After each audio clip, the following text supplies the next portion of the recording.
Hello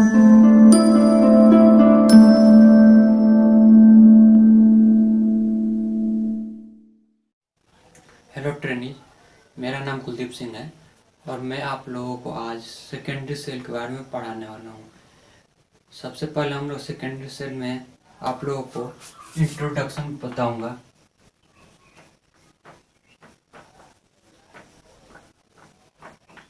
सबसे पहले हम सेकेंडरी सेल का इंट्रोडक्शन पढ़ेंगे। इसमें हम लोग पढ़ेंगे कि सेकेंडरी सेल होते क्या हैं।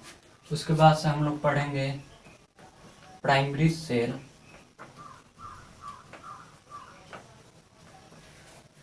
Primary cell and secondary cell में अंतर।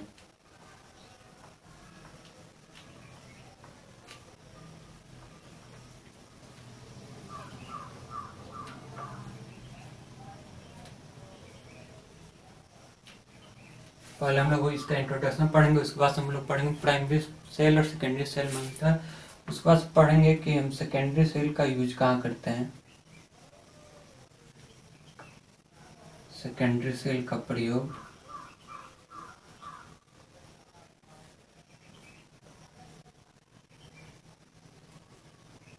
तो लास्ट में हम लोग पढ़ेंगे टाइप्स ऑफ सेकेंडरी सेल, यानी कि सेकेंडरी सेल कितने प्रकार के होते हैं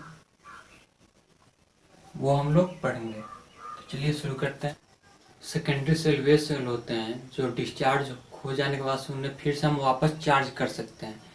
जैसे कि हमारे घड़ी का सेल हो गया, जो हमारे घड़ी में लगा होता है, जो उसमें जो पेंसिल सेल होता है वो एक बार अगर हमारा डिस्चार्ज हो गया तो उसे हम दोबारा चार्ज नहीं कर पाते, तो उसको हमको बदलना पड़ता है, तो हमारा प्राइमरी सेल हो गया। लेकिन जैसे हमारे फ़ोन में जो सेल है, हम लोगों के फ़ोन में, या फिर अब जो नए नए टॉर्च में आ रहे हैं, या फिर इन्वर्टर में जो आ रहे हैं, उनमें जो सेल रहते हैं या बैटरी रहते हैं वो एक बार आप डिस्चार्ज हो जाता है, उसके बाद से हम उससे फिर से विद्युत सप्लाई दे करके, यानी विद्युत धारा दे करके, उन्हें फिर से हम उन्हें चार्ज कर लेते हैं और चार्ज करने के बाद से हम फिर से उनका यूज कर सकते हैं। तो वे सभी सेल जो विद्युत सप्लाई द्वारा पुनः आवेशित किया जा सकता है सेकेंडरी सेल कहलाते हैं।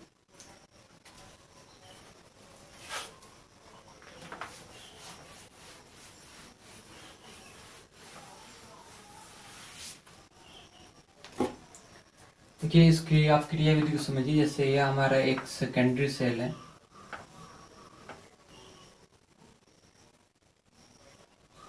ये हमारा कोई सेकेंडरी सेल है, इसमें हमने डीसी विद्युत धारा दिया। जब हम इसमें डीसी विद्युत धारा देंगे तो विद्युत धारा को क्या करेगा,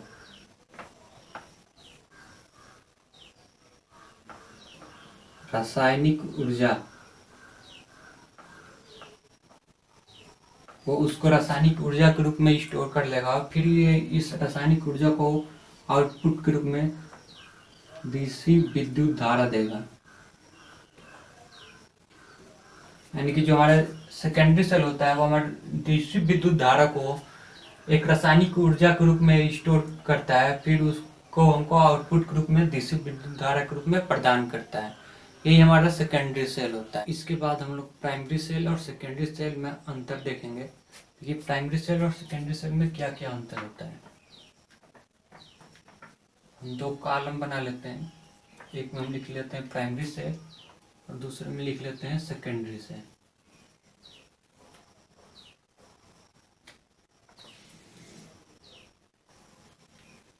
देखिए, अभी अभी मैंने आपको सेकेंडरी सेल का परिभाषा बताया है, तो इस परिभाषा से आप लोगों को एक बात तो क्लियर हो गया होगा कि सेकेंडरी सेल को पुनः आवेशित किया जा सकता है, जबकि प्राइमरी सेल को पुनः आवेशित नहीं किया जा सकता। तो पहला अंतर तो यही हो जाएगा, ये इन्हें पुनः आवेशित नहीं किया जा सकता।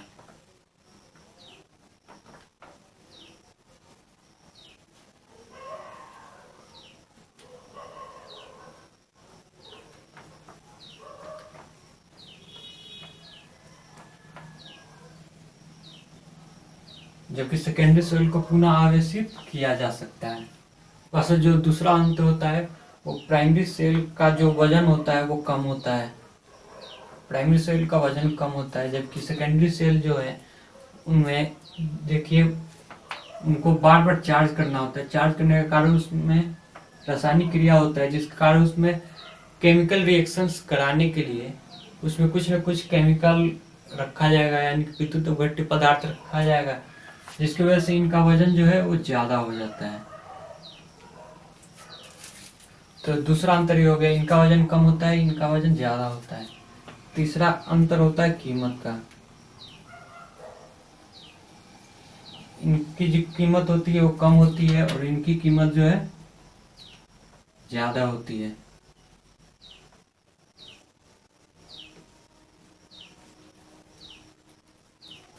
उसका नेक्स्ट जो अंतर होता है वो होता है विद्युत धारा का। देखिए जो प्राइमरी सेल होते हैं वो जैसे जैसे आपके सेल पुराने होते हैं, यानी कि जैसे जैसे वो यूज होते जाते हैं, उनका जो विद्युत धारा है, विद्युत धारा की दर कम होती जाती है।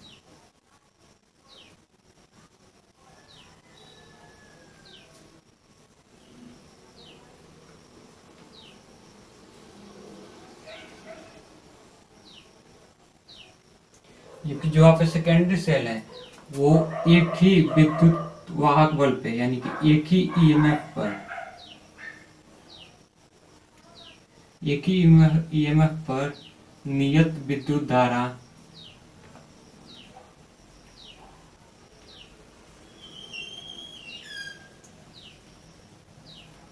लंबे समय तक दे सकती है।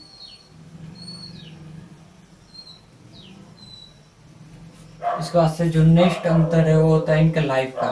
इनका जो लाइफ यानी कि जीवन काल होता है वो कम होता है, और जो सेकेंडरी सेल होता है इनका लाइफ इनके कंपेरिजन में ज़्यादा होता है, यानी कि ये ज़्यादा समय तक यूज करते हैं। वैसे जो नेक्स्ट अंतर होता है प्राइमरी सेल और सेकेंडरी सेल में, प्राइमरी सेल का जो ईएमएफ होता है वो ईएमएफ कम होता है, जबकि सेकेंडरी सेल का आपका ईएमएफ प्राइमरी के कंपेरिजन में ज़्यादा होता है। यानी कि इसका जो आपका विद्युत वाहक बल होता है वो आपका कम होता है, जबकि आपका सेकेंडरी का विद्युत वाहक बल आपका ज़्यादा होता है। एक बार मैं आप लोगों को फिर से रिवीजन करा दे रहा हूँ, प्राइमरी सेल और सेकेंडरी सेल में क्या क्या अंतर होता है। देखिए प्राइमरी सेल जैसे परिभाषा ही है ये प्राइमरी सेकेंडरी सेल का, कि वे सेल जिन्हें बार बार पुनः आवेशित करके प्रयोग में लाया जा सके वो द्वितीयक सेल कहलाते हैं। तो एक अंतर तो यही हो जाएगा कि सेकेंडरी सेल को आप बार बार आवेशित कर सकते हैं और उन्हें यूज कर सकते हैं, क्योंकि प्राइमरी सेल को आप पुनः आवेशित नहीं कर सकते। दूसरा अंतर हो जाएगा वजन का। प्राइमरी सेल का जो वजन होता है वो कम होता है, जबकि सेकेंडरी सेल का आपका वजन ज़्यादा होता है। तीसरा अंतर हो जाएगा कीमत में। जैसे कि जानते ही हैं कि जो आपका प्राइमरी सेल होता है वो बहुत ही सस्ते दाम में मिल जाता है, जबकि आपका जो सेकेंडरी सेल है उनकी कीमत अपेक्षाकृत ज़्यादा होती है। उसके बाद से चौथा अंतर है विद्युत धारा की दर की। जो आपके प्राइमरी सेल है वो जैसे जैसे आप उसका यूज करते जाएंगे, यानी कि जैसे जैसे उसकी लाइफ पूरी होती जाएगी, वो बैटरी पुरानी होती जाएगी या सेल पुरानी होती जाएगी, उसकी जो विद्युत धारा की दर होती है वो कम होती जाती है। जबकि जो आपका सेकेंडरी सेल है वो आपके एक ही ईएमएफ पे, यानी कि आपका ईएमएफ भी कम नहीं होगा और उसी ईएमएफ पे वो नियत विद्युत धारा लंबे समय तक दे सकती है। उसके बाद से जो नेक्स्ट पॉइंट है वो है उसकी लाइफ का, यानी कि उसका जीवन काल। जो आपका प्राइमरी सेल है उनका जीवन काल कम होता है, जबकि सेकेंडरी सेल का जीवन बहुत ज़्यादा होता है इनकी अपेक्षा। उसके बाद से नेक्स्ट पॉइंट होता है ईएमएफ, यानी कि विद्युत वाहक बल का। जो आपके प्राइमरी सेल होते हैं उनसे आपका जो विद्युत वाहक बल जो प्राप्त होता है वो बहुत ही कम प्राप्त होता है, जबकि आपका सेकेंडरी सेल में विद्युत वाहक बल उनसे बहुत ही ज़्यादा प्राप्त होता है। इसके बाद से हम लोग पढ़ेंगे सेकेंडरी सेल के यूज कहाँ पे होते हैं, यानी कि सेकेंडरी सेल का हम लोग प्रयोग कहाँ कहाँ करते हैं। तो हम लोग हेडिंग लगा लेते हैं यूजेज ऑफ सेकेंडरी सेल्स या फिर बैटरी।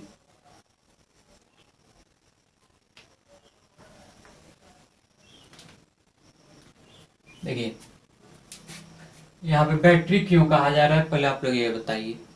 यहाँ पे आप लोग वीडियो को पॉज कीजिए और कमेंट बॉक्स में जाकर बताइए कि यहाँ पे मैंने सेल्स ऑब्लिक बैटरी क्यों रखा हो, इसके बाद में मैं बता रहा हूँ आप लोगों को, तब तक आप लोग कमेंट करके बताइए। देखिए, जो अब हम लोग एक से अधिक सेल्स को श्रेणी क्रम में या फिर समांतर क्रम में या फिर मिश्रित क्रम में जोड़ते हैं, तो इस प्रकार के संयोजन को बैटरी कहा जाता है। तो इसलिए यहाँ पे बैटरी लिखा गया है। और जब हम सेकेंडरी सेल्स को श्रेणी क्रम में या फिर समांतर क्रम में या फिर मिश्रित क्रम में जोड़ते हैं, तो उस प्रकार के सेल को आप लोगों को संचायक बैटरी कहा जाता है। यानी कि अगर आप सेकेंडरी सेल का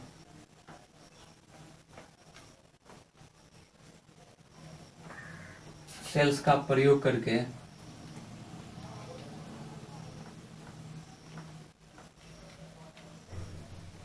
जो बैटरी बनाई जाती है,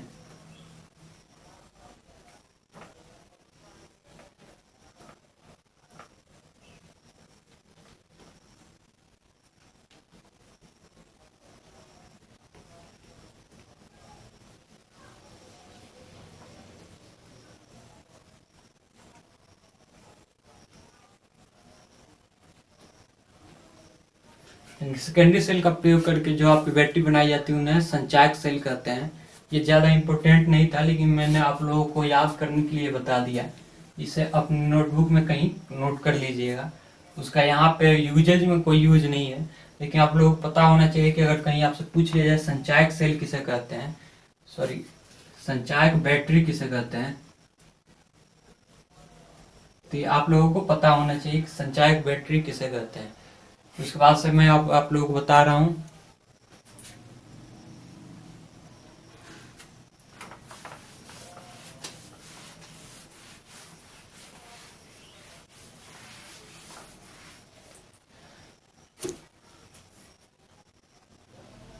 यूजेज ऑफ सेकेंडरी सेल्स या फिर बैटरी। तो इसका देखिए, सबसे पहला यूज होता है, देखिए जी सभी लोग बाइक चलाते होंगे या फिर कार चलाते होंगे। आप लोग जितने भी ऑटोमोबाइल सेक्टर्स हो गए, जैसे आपका बाइक हो गया, कार हो गया, उन सब में जो बैटरी होता है वो सेकेंडरी सेल होता है।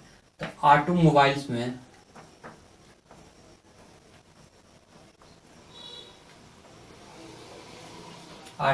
आप किस लिए यूज करते हैं? सेल्फ स्टार्ट के लिए और लाइटिंग के लिए।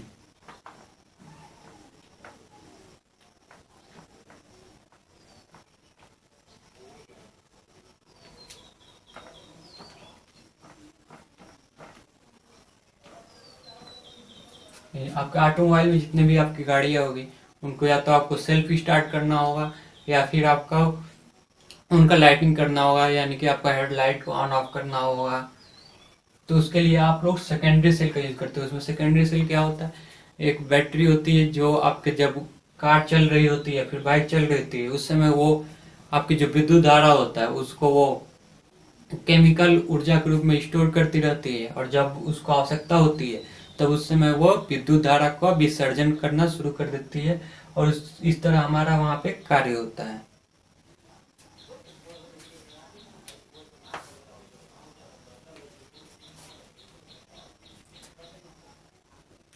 इसके अलावा सेकेंडरी सेल का या बैटरी का यूज कहाँ होता है? ये तो सभी लोग यूज करते होंगे, इमरजेंसी लाइट का। सबके घरों में इमरजेंसी लाइट तो रहता ही होगा। अब तो खैर इन्वर्टर हो गया, लेकिन इन्वर्टर से पहले सबके घरों में इमरजेंसी लाइट होता था। इमरजेंसी लाइट में आपकी शीशा संचायक सेल होता था, लेड एसिड बैटरी, जो कि अब भी अगर आप लोगों के घर पे होगा तो उससे आप देख सकते हैं। उसमें आपका इमरजेंसी लाइट जो होता है उसमें आपका सेकेंडरी सेल ही होता है। उसके बाद से अब तो कॉमन हो गया है, हर घर में आपको देखने को मिल जाएगा इन्वर्टर में।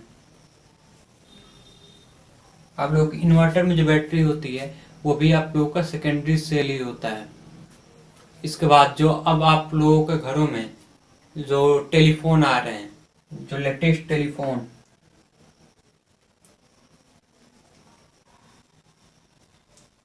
उनमें आप लोगों का पेंसिल सेल लगा होता है, लेकिन वो पेंसिल सेल नहीं होता है, वो आप लोग का सेकेंडरी सेल होता है। उसको आप लोग बार बार चार्ज करके यूज कर सकते हैं। कैमरे में अब जो कैमरे आ रहे हैं उनमें भी सेकेंडरी सेल यूज रहा है। पहले 8-9 साल पहले जो कैमरे आते थे उनमें प्राइमरी सेल यूज होता था, जो 1 से 2 दिन चलते थे, उसके बाद से खत्म हो जाते थे। लेकिन अब जो सेकेंडरी सेल आ रहे हैं वो आप डेली चार्ज करिए और डेली यूज करिए। आपके जितने भी फोन हो गए उन सब में आपका सेकेंडरी सेल होता है। आप लोग का जो मोबाइल फोन है जिस पर आप लोग वीडियो देख रहे हो, या फिर आपका लैपटॉप हो गया, उसमें सेकेंडरी सेल लगा हुआ है। उससे आप बार बार चार्ज करते हो, देखते हो, फिर चार्ज करते हो, फिर देखते हो। यानी कि एक बार आप उसको चार्ज करते हो, फिर आप उसको यूज करते हो, डिस्चार्ज हो जाता है, फिर आप उसको चार्ज करते हो, फिर आप उसका यूज करते हो। यानी कि आप बोल सकते हो कि आपके जितने भी इलेक्ट्रॉनिक्स उपकरण हो गए, जितने भी आपके इलेक्ट्रॉनिक्स उपकरण हो गए, उन सब में आप सेकेंडरी सेल का यूज करते हो। अब मैं आप लोगों को बताने वाला हूँ टाइप्स ऑफ सेकेंडरी सेल्स के बारे में। देखिए, जो सेकेंडरी सेल्स होते हैं वो लगभग 30 से भी ज़्यादा प्रकार के होते हैं। लेकिन यहाँ पे आप लोगों को घबराने की जरूरत नहीं है। मैं आप लोगों को उतने ही टाइप्स पढ़ाऊंगा जो आप लोगों के एग्जाम्स में आते हैं। मैं आप लोगों को 30 पढ़ाने वाला नहीं हूँ, ना ही मुझे 30 आते हैं। मुझे भी उसमें मुश्किल से आधे ही आते होंगे। तो मैं आप लोगों को वही 3-4 इम्पोर्टेंट टाइप्स ही पढ़ाऊंगा जो आप लोग के एग्जाम्स में आते हैं। चलिए शुरू करते हैं। Types of secondary cell.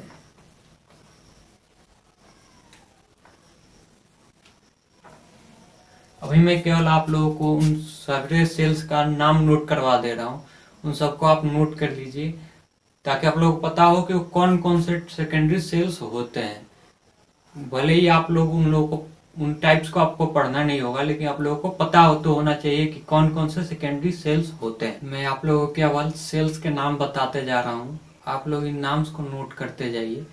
ये ज़्यादा इम्पोर्टेंट नहीं है, ऐसे नाम पूछे नहीं जाते हैं, लेकिन आप लोगों को पता होना चाहिए। और जो इम्पोर्टेंट क्वेश्चंस जो इनसे बनेंगे, यानी कि जो सेल्स से आपके क्वेश्चंस आते हैं, उनको मैं आप लोगों को इसके बाद पढ़ा दूंगा। पहले आप लोग इसके नाम नोट करते जाइए। ये जो पहला सेल होता है या फिर बैटरी होता है वो होता है एल्युमिनियम आयन बैटरी।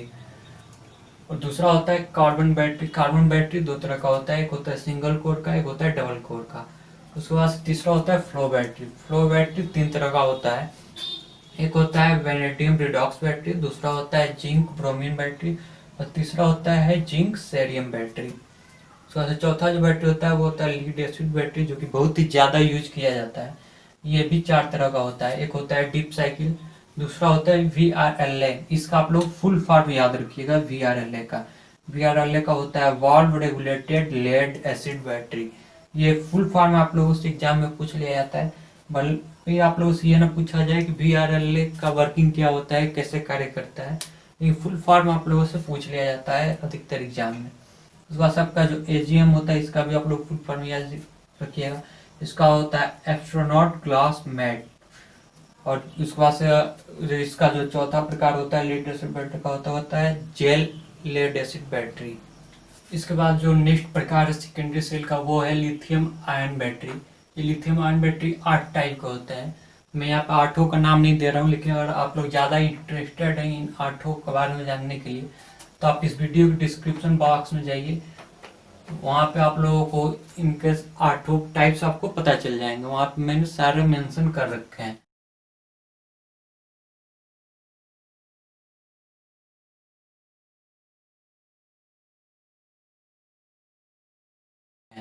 उसके बाद से आप ग्लास बैटरी देख, छठा होता है। उसके बाद 7वां होता है मैग्नीशियम आयन बैटरी। तो 8वां होता है मेटल एयर इलेक्ट्रोकेमिकल सेल। ये 11 प्रकार के होते हैं। मैंने इनके बारे में भी डिस्क्रिप्शन में दे रखा है, वहां से जा करके आप नोट कर सकते हैं।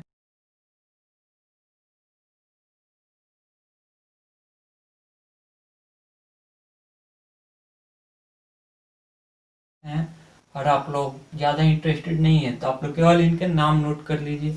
और ये कोई जरूरी नहीं है कि मैं जिस क्रम में बता रहा हूँ इसी क्रम में आप लोगों को नोट करना है, या आगे पीछे भी हो सकता है।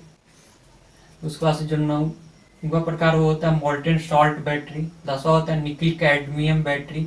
ये आजकल बहुत ज़्यादा यूज होता है निकल कैडमियम बैटरी का, क्योंकि इनका लाइफ बहुत ज़्यादा अच्छा होता है, बहुत लंबे समय तक इनकी बैटरी कैपेसिटी होती है। उनका जो AH होता है वो भी बहुत अच्छा होता है। वैसे निकल हाइड्रोजन बैटरी, निकल आयरन बैटरी, इनका भी यूज बहुत ज़्यादा हो रहा है आजकल। वैसे nickel metal hydride battery, organic radical battery और पॉलीमर बेस्ड बैटरी, ये हमारे 15 तरह के सेकेंडरी सेल के प्रकार हो गए। अभी मैं इनको मिटा करके आगे और आप लोगों को बताने वाला हूँ। इसके बाद जो सेकेंडरी सेल का नेक्स्ट टाइप होता है वो होता है पॉलीसल्फाइड बैटरी। वैसे जो नेक्स्ट होता है पोटेशियम आयन बैटरी। उसके बाद से नेक्स्ट आता है अल्काइन बैटरी। अब यहाँ पे आप लोगों को कन्फ्यूजन हो रहा होगा कि अल्काइन बैटरी तो हम लोगों ने प्राइमरी सेल में पढ़ा हुआ है, ठीक, तो फिर ये सेकेंडरी सेल में कैसे आ गया? देखिए, जो अल्काइन बैटरी जो है वो दो तरह के होते हैं। एक होता है रिचार्जेबल और दूसरा होता है नॉन रिचार्जेबल। तो वो अल्काइन बैटरी जो अगर रिचार्जेबल है तो आपका सेकेंडरी सेल हो जाएगा, और अगर वो नॉन रिचार्जेबल है तो आपका प्राइमरी सेल हो जाएगा। तो इसमें आप लोग कंफ्यूज मत होइएगा। और एग्जाम में आ रहा है अल्काइन बैटरी रिचार्जेबल है तो किस प्रकार का सेल होगा, तो आपका सेकेंडरी सेल हो जाएगा। देखिए, अल्काइन नॉन रिचार्जेबल बैटरी आ रहा है तो वो पूछ रहा है तो आपका वो प्राइमरी सेल हो जाएगा। तो इसमें आप लोग याद रखिएगा। उसी प्रकार से जो आपका फ्यूल बैटरी है ये भी दो प्रकार का होता है, एक होता है रिचार्जेबल और एक होता है नॉन रिचार्जेबल। तो ऐसी अगर फ्यूल नॉन रिचार्जेबल बैटरी आ रहा है तो वो आपका प्राइमरी हो जाएगा, और फ्यूल रिचार्जेबल बैटरी आ रहा है तो आपका सेकेंडरी हो जाएगा। इस तरह से आप जो अल्काइन बैटरी हो गया और फ्यूल बैटरी हो गया, इन दोनों में आप कंफ्यूज मत होइएगा। ये प्राइमरी में भी आते हैं और सेकेंडरी में भी आते हैं। तो आप लोगों को ये ध्यान में रखना होगा कि प्राइमरी में कब आएंगे और सेकेंडरी में कब आएंगे। अगर वो रिचार्जेबल है तो सेकेंडरी सेल में आएंगे, और अगर वो नॉन रिचार्जेबल है तो प्राइमरी सेल में आएंगे। इनमें आप लोग कंफ्यूज मत होइएगा। सो जो नेक्स्ट आता है वो होता है सैंड बैटरी। उसके बाद से आता है सिलिकॉन एयर बैटरी। उसके बाद से नेक्स्ट आता है सिल्वर जिंक बैटरी। उसके बाद से नेक्स्ट आता है सिल्वर कैल्शियम बैटरी। उसके बाद से नेक्स्ट आता है सिल्वर कैडमियम बैटरी। उसके बाद से नेक्स्ट है सोडियम आयन बैटरी। इन सब के नाम आप लोग नोट कर लीजिए, अगर याद कर सकते हैं तो याद कर लीजिए, नहीं तो बस ध्यान में रखिएगा कि ये इतने टाइप के बैटरी होते हैं। और ये जो दोनों मैं टॉपिक बताया, जो पॉइंट, वो पॉइंट आप लोग याद रखिएगा। उसके बाद जो सेकेंडरी सेल का नेक्स्ट टाइप है वो है सोडियम सल्फर बैटरी। उसके बाद से जो नेक्स्ट है वो है सॉलिड स्टेट बैटरी। ये बैटरी की आजकल बहुत ज़्यादा डिमांड में है। बहुत ज़्यादा डिमांड में क्या है, क्योंकि ये बिल्कुल सॉलिड होता है, इसमें कोई भी लिक्विड नहीं भरा जाता है, यानी कि शुष्क होता है एक तरह से, और इसकी लाइफ बहुत ज़्यादा लंबी होती है। आजकल जो आप लोग एटीएम देखते हैं, एटीएम आप लोग सबको यूज करता होगा। एटीएम में जो बैटरी होती है वो इसी तरह की बैटरी होती है, सॉलिड स्टेट बैटरी। उसके बाद से जो नेक्स्ट है super iron battery, ultra battery और जिंक आयन बैटरी। तो ये जो है सेकेंडरी सेल के मेनली कुछ टाइप्स हो गए। इसके अलावा भी एक दो टाइप्स और होते हैं, इनका नाम मुझे इसमें नहीं याद आ रहा है, आप लोग देख लीजिएगा गूगल करके। वैसे ज़्यादा इम्पोर्टेंट है नहीं, जो मेन इम्पोर्टेंट है उसका नाम मैंने आप लोगों को बता दिया है। ये सब आप लोग नोट कर लीजिए और याद करने की कोशिश कीजिएगा। और याद नहीं होता है तो जो जो मैंने इम्पोर्टेंट बताए उनके नाम आप लोग याद कर लीजिए। इसके बाद से मैं आप लोगों को वो क्वेश्चंस बताने वाला हूँ, वो सेल्स बताने वाला हूँ सेकेंडरी सेल्स के, जो आप लोग के एग्जाम्स में उनसे क्वेश्चंस पूछे जाते हैं। सेकेंडरी सेल में आप लोग सबसे ज़्यादा क्वेश्चन दो तरह के सेल से बनते हैं। एक आपका सेल होता है लेड एसिड सेल, इससे बहुत ज़्यादा क्वेश्चंस एग्जाम्स में आते हैं। और दूसरा जो सेल है वो है निकिल आयरन सेल, जिसे एडिशन सेल भी कहा जाता है, इससे बहुत ज़्यादा क्वेश्चंस आते हैं। तो हम लोग इन्हीं दोनों सेल्स के बारे में पढ़ेंगे। तो जो हमारे लोगों का पहला सेल है लेड एसिड बैटरी या फिर लेड एसिड सेल, पहले उसके बारे में हम लोग पढ़ लेते हैं। पहले हम लोग देख लेते हैं लेड एसिड बैटरी क्या होता है। जैसा कि आप लोग इमेज में देख पा रहे होंगे, ये एक लेड एसिड सेल है। लेड एसिड सेल कुछ इस तरह से दिखता है। तो इसके जो हम पार्ट्स देख लेते हैं, इसके पार्ट कौन कौन सा होता है। इसके सबसे पहला पार्ट होता है कंटेनर, क्योंकि जो कंटेनर जो होता है वो एक तरह से आयताकार घनाकार हिस्सा होता है, जिसके अंदर अलग अलग सेल्स, जैसे एक बैटरी में 6 सेल्स हैं तो 2 वोल्ट के, तो 12 वोल्ट की बैटरी होगी, तो उसमें अलग अलग सबके लिए खांचे बने होते हैं अलग अलग सेल्स के लिए अलग अलग। और ये जो आपका कंटेनर है, ये जो यानी कि आपका बेस है, आधार है, वो आपका गंधक युक्त रबड़ या फिर कठोर रबड़ से बना होता है। इसलिए इसलिए इसको गंधक युक्त रबड़ से बनाते हैं ताकि इस पे किसी भी तरह के किसी अम्ल का कोई प्रभाव ना पड़े, इसलिए इसको कठोर रबड़ से बनाया जाता है।